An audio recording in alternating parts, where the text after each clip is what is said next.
Good evening mga ka-adventure! Welcome back to our channel! So for tonight, nandito kami sa bahay.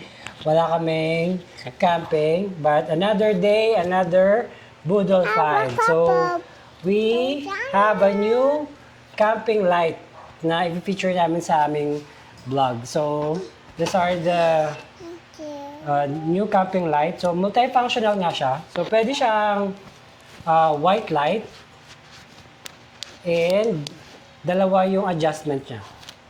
Pwede rin siyang warm light.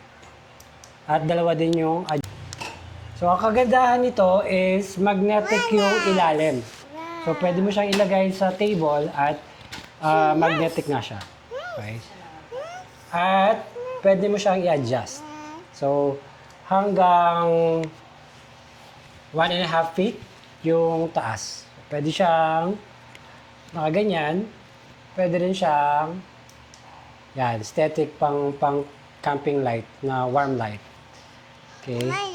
And pwede rin siyang ganyan.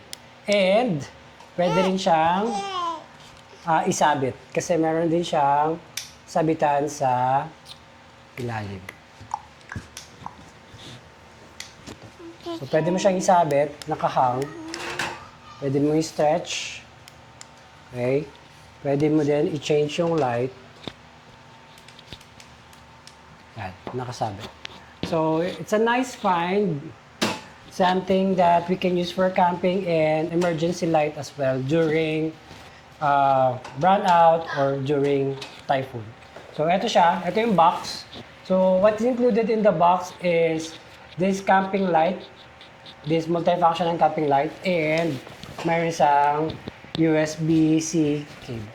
Okay? So, ilalagay ko yung link down below on this video so that you can also check this out. Right? Good night mga ka-adventure! Bye-bye! Bye-bye! Bye! Bye-bye!